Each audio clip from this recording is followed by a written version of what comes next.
Vous avez raison de nous choisir. Bienvenue à tous dans ce flash d'information. La direction collégiale de l'Alliance des forces de progrès a procédé ce jeudi à l'évaluation du 3e congrès ordinaire qui a connu un succès éclatant au plan de la mobilisation de l'organisation et des objectifs assignés. Suite à l'appel au dialogue du président de la République, l'Alliance des forces de progrès a décidé, après un débat profond, de participer au dialogue du 28 mai. La Sénélec a entamé le basculement au gaz de ses unités de production de Bel Air d'une capacité totale de 335 watts entre le 13 et le 19 mai dans le cadre de sa stratégie Gas to Power. Aruna Baldé, directeur de l'exploitation du système et des achats à la Sénélec, a expliqué que cette opération vise à améliorer l'efficacité énergétique tout en réduisant les coûts et des émissions. Le juge des référés a statué ce jeudi sur l'arrêté portant cessation de parution et de diffusion des médias non conformes au code de la presse. Il a ainsi déclaré irrecevable la première requête en annulation introduite par le pôle d'avocats dirigé par Maître Amadou Sall pour le Conseil des diffuseurs et éditeurs de la presse au Sénégal. Ce n'est que partie remise. En effet, le patronat compte introduire une nouvelle requête devant le juge des référés pour juger sur le front. Cheikh Issa Sall, ancien directeur général de la Caisse des dépôts et consignations, fait l'objet d'une enquête menée par la section de recherche à la suite d'une plainte déposée par CDC Habitat. Il est accusé par son successeur Fadilou Keïta d'avoir illégalement conservé un véhicule de luxe d'une valeur de 80 millions de francs CFA.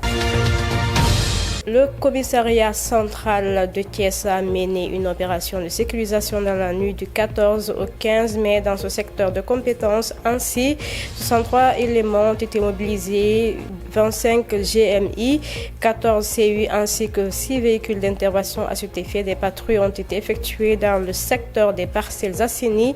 38 personnes ont été interpellées, dont 33 pour vérification identifiée, 4 pour IPM, 1 pour agression, 11 motos immobilisées, 2 véhicules immobilisés et 94 pièces saisies.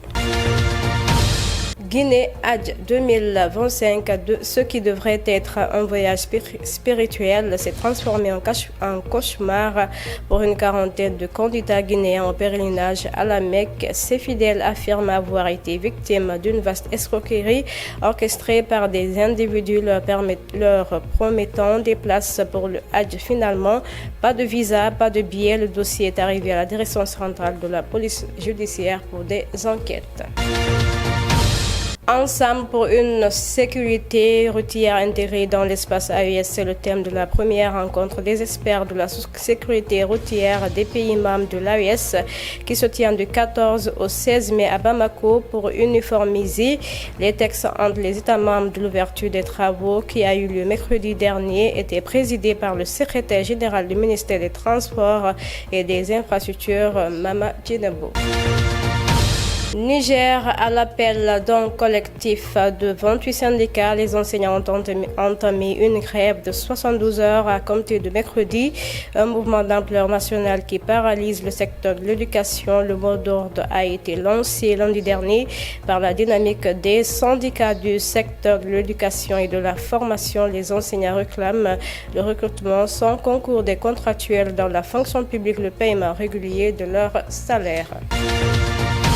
Actualité internationale, le secrétaire d'État américain Marco Rubio a exprimé son inquiétude et s'est dit ouvert jeudi à toute nouvelle idée permettant d'acheminer de l'aide à Gaza après qu'un plan soutenu par les États-Unis et Israël a été vivement critiqué. Une nouvelle fondation soutenue par les États-Unis a annoncé mercredi dernier de vouloir commencer ses distributions d'aide ce mois-ci à Gaza, privée par Israël de toute nourriture depuis plus de 2 mois.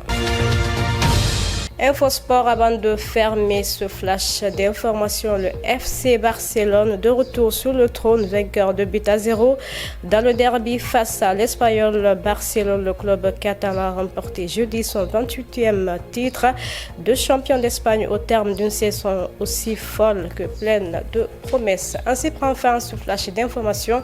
Merci à tous de l'avoir suivi. Au revoir et bon week-end à vous.